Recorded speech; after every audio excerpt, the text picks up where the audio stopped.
My mother-in-law called me a parasite and demanded her son divorce me while I was pregnant. 7 years later, she unknowingly pays rent to the woman she tried to erase. I still remember the exact words she used. "You're a leech, a parasite living off my son." She didn't whisper it. She didn't pull me aside. She said it loud and clear right there in the living room in front of Max, his cousins, and her bridge club friends who just happened to be over that evening. And Max. He just stood there, silent, staring at his shoes like a scolded child. We had been married for barely 8 months. At the time, I was working full-time as a preschool teacher. My days were filled with messy finger paintings, sticky hugs, and wrangling toddlers during nap time. It wasn't glamorous, and the paycheck certainly wasn't impressive. But I loved what I did. I believed in it. Max worked as an accountant, not at a big firm, but enough to get by. We were saving up for a place of our own, but until then, we lived in the house he grew up in, his mother's house. From day one, she made it very clear I wasn't welcome. She never liked that I was just a teacher. She wanted Max to marry someone who brought something more to the table, someone with connections with pedigree, someone who, in her words, would elevate the family. And me, I was in her eyes the exact opposite. No fancy last name, no inheritance, no designer wardrobe. Just a woman who packed lunchboxes at 6 a.m., clipped coupons, and smiled too much. I tried. God, I tried. I cleaned that house top to bottom, cooked dinner every night. I even sent part of my paycheck to help cover utilities, though she never once said thank you. Instead, she'd walk past me and mutter, "Must be nice not to pay rent and still pretend you're contributing." Max told me to ignore it. "She's just old school," he said. "She'll come around," but she didn't. Not when I got her a birthday gift.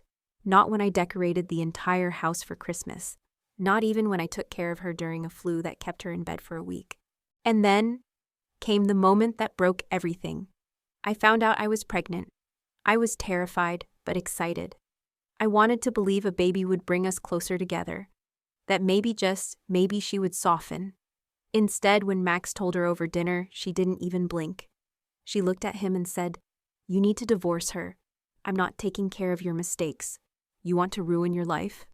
Fine, but I won't let you drag mine down with hers. I'm not raising your charity case and her child." Max didn't yell. He didn't defend me. He didn't even look at me. He just sat there. I left that night. No yelling, no screaming, no dramatic goodbye. I packed a duffel bag with a few clothes, my ultrasound picture, and the emergency savings I had tucked away in the lining of my old winter coat. And I walked. I didn't have a place to go. I didn't have a plan. I just knew I couldn't stay another minute in a house where my baby was already unwanted. No one followed me. No one called. Not even Max. He chose his mother's comfort over the woman he promised to protect. He chose silence over spine. So there I was. 27, pregnant, homeless, and completely alone. But what they didn't know, what they never even bothered to imagine, was that the woman they had just thrown away would soon become the one holding the keys to their survival. They just didn't know it yet. The town I ended up in wasn't even on the map. Well, it was, but barely. 1 main street, 2 traffic lights, a diner that closed at 8 p.m., and a library that still used punch cards. It wasn't glamorous, but it was quiet. And at that point in my life, quiet was enough. I rented a small 1-bedroom apartment above a hardware store. The stairs creaked, the plumbing moaned at night, and there was a persistent smell of paint thinner in the hallway. But it was mine, and more importantly, it was safe. I found a teaching job at a local daycare, nothing fancy.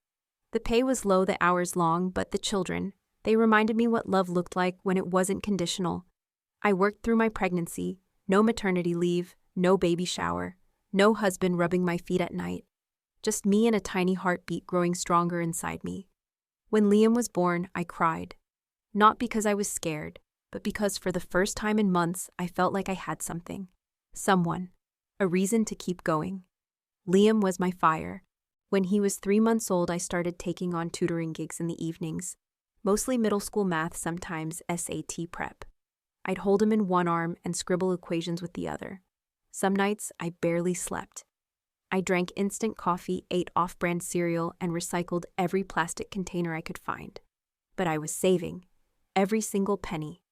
I tracked my spending on sticky notes taped to the wall.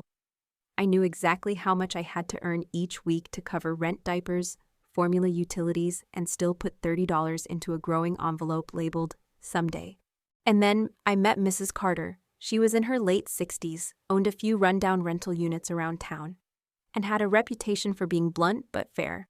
She came into the daycare one day to pick up her niece's twins. She saw me juggling story time and a crying baby and said, "You've got the patience of a saint or the stress tolerance of a Navy SEAL." We ended up talking. I don't know why she took to me, but she did. When I told her I was looking for a new place somewhere a little safer for Liam, she offered me a ground floor unit she had just finished fixing up. No deposit. First month free. Just pay what I could. It was the first time in a long time someone offered me kindness without expecting anything in return. A few months later, she invited me over for tea and casually mentioned she was looking to sell one of her older properties. Nothing fancy, just a 2-bedroom house on a corner lot with peeling paint and creaky floorboards. I laughed. I can't even afford a new toaster. What am I going to do with a house? She leaned forward, eyes sharp. You'll live in it, fix it up, rent it out, and then buy the next one. That's how it starts. She became my unofficial mentor. She taught me how to look at buildings not as liabilities, but as opportunities. How to spot good bones beneath ugly wallpaper. How to negotiate with contractors, deal with permits, and file LLC paperwork without getting scammed. It took 3 years. 3 years of hustling, grinding, fixing, leaking pipes, while Liam slept in a playpen beside me. 3 years of couponing, meal prepping, and saying no to every unnecessary expense. But eventually, I bought that house. My name was on the deed. And with Mrs. Carter's help, I rented it out and used the income to buy another. Then another, quietly, carefully, strategically. No flashy social media posts. No girl boss quotes. Just silent progress, brick by brick, month by month. By the time Liam started kindergarten, I owned 4 properties under a small LLC I'd created. All modest, all local, all paid for through grit, sweat, and nights spent teaching fractions over Zoom. I didn't tell anyone. Not my old friends. Not Max. Definitely not his mother. Because this wasn't about revenge. Not yet. It was about survival, stability, dignity, and a promise I made to myself the night I walked out of that house. No one would ever call me a leech again. 7 years. That's how long it had been since I walked out of that house with nothing but a duffel bag and an ultrasound photo. 7 years of building, learning, grinding.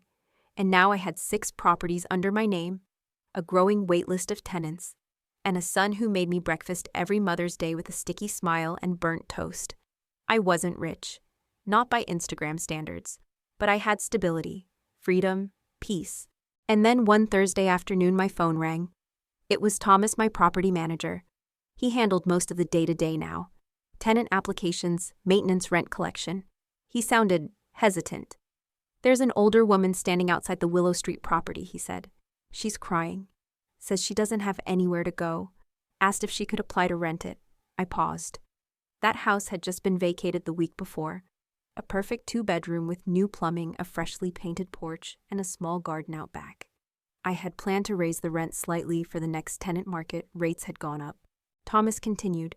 She doesn't have a full deposit, but she's offering 3 months' rent up front if we waive the security. Says she's desperate. Something in his voice made me ask, did she give a name? There was a pause. Then he read it out, Margaret Whitmore. My heart stopped. It wasn't a common name. And when he gave me the birth date, it confirmed it. It was her, my former mother-in-law. The woman who once called me a burden, who demanded I be erased from her son's life, like an error on a tax form, was now standing outside a property I owned, crying, asking for shelter. It would have been poetic if it hadn't felt so strange. I didn't tell Thomas anything. Just said let her apply. Go through the company, no discounts. Market rent only. He agreed, and the process moved quickly. She filled out the forms. We ran a basic background check. Divorced, no employment listed, no references. Just a note in shaky handwriting, I'm trying to start over. I never said a word. Everything went through the LLC I'd created years ago, Bright Horizon Properties.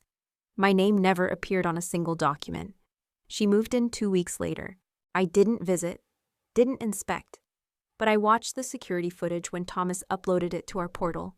There she was, dragging 2 battered suitcases up the walkway. No car, no family in sight. Her once perfectly coiffed silver hair now pulled back in a loose bun. She looked smaller than I remembered. Thinner, a little slower. She stood on the porch for a long time, just staring at the front door like she couldn't quite believe it was real. And then she cried. Not loudly, not dramatically, just quietly, like someone finally letting go of a weight they'd carried far too long. I felt something twist in my chest. Not satisfaction, not anger, not even revenge. Just full circle clarity. She didn't know whose name was on the deed. She didn't know that every rent check she mailed went to a woman she once threw away like trash. And I didn't need her to know. Because this wasn't about making her beg.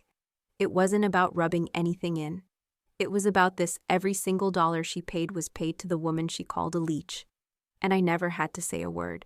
I never visited the property in person. There was no need. The management company handled everything, and I had discreet access to the security feed. A few small cameras covered the entryways and shared courtyard. Nothing invasive, just enough to keep tabs. She moved like she always had, brisk, purposeful, a little too fast for her own good. She still wore her signature pearls, still kept her sweaters perfectly folded on laundry day, still glanced at other people's windows like they owed her an explanation. She hadn't changed much, at least not on the outside. But inside, she was smaller. She snapped at the neighbors' kids for leaving bikes near the path, complained about the hedges, sent long emails to Thomas about trash pickup schedules and noise levels, still trying to control everything around her, except now she couldn't even control the roof over her own head. Because the roof, that belonged to me. One afternoon, I watched a clip on the camera, nothing special, just her chatting with one of the neighbors. A young mom, maybe in her early 30s, holding a toddler on her hip. They were talking by the mailbox. I turned up the volume. My son used to be married, she said, brushing imaginary lint from her blouse, to a girl who thought she could coast through life. She was lazy, didn't want to work, just wanted a man to carry her. The neighbor didn't say much, just nodded politely. Margaret chuckled bitterly. I had to push my son to leave her. It was the right thing. I had to protect him. I've always had standards. Then the neighbor asked something simple. So, where's your son now? There was a long pause. Margaret looked down. She was holding something in an envelope, the rent invoice for that month. Her fingers curled around it. She didn't answer, just muttered, he's not around anymore. And that was it. No comeback, no bragging, no name dropping. Just a woman standing under a gray sky, gripping a bill she didn't want to pay. Talking about a life that had quietly slipped through her fingers. I sat there watching the screen, arms folded, heart still. I didn't feel joy, not the kind you shout about anyway. Not some Hollywood jumping on the bed revenge fantasy high. Just peace. A quiet kind of justice. The kind where the person who once held power over you now has to live inside your silence. She didn't know I was the owner. She didn't know the rent checks she grumbled about every month helped pay for my son's school, our vacations, the life I built from the rubble she left behind. And I didn't need her to. That was the beauty of it. I didn't need an apology. I didn't need revenge. Because I had something better. Control, dignity, distance. She would keep living in that modest little unit surrounded by neighbors she couldn't impress. Supported ironically by the very woman she once called a leech. And I would keep signing checks, approving repairs, reviewing tenant applications. Calm, unbothered. Because I didn't just move on. I moved up. I never told her. Not once. Not when she signed the lease. Not when she mailed in that first check. Not even after a full year of her living in a property I owned. She didn't know. And the truth is, I didn't need her to. I still keep a copy of her lease. The original one. Her shaky signature right there at the bottom, agreeing to the terms laid out by my company. The rent, the clauses, the rules. I look at it sometimes, not out of spite, but as a reminder. A reminder that I didn't just survive her. I didn't just make it out. I built something. I won. And I did it without shouting, without revenge speeches, without begging anyone to see my worth. Because I learned something powerful along the way. You don't have to prove yourself to people who are committed to misunderstanding you. You just have to keep going. I tell this story not to gloat, not to boast, but for the woman who might be sitting in a too-small apartment right now wondering how she'll pay next month's rent. For the girl who's been called names by her in-laws, belittled for dreaming too small or too big, for the single mom trying to rebuild her life from ashes that weren't even her fault. You don't have to clap back. You don't need to scream. You just need to work. Quietly, relentlessly, intelligently. Because one day the same people who once called you a leech will walk into your life again unknowingly needing something only you can give. And they'll never realize that the woman they dismissed is now the one holding the keys, not just to a building, but to their stability, to their peace, to their pride. And you won't need revenge, because dignity doesn't need an audience, only strength, only silence, only a signature at the bottom of a lease from someone who once had nothing, to someone who now owns everything.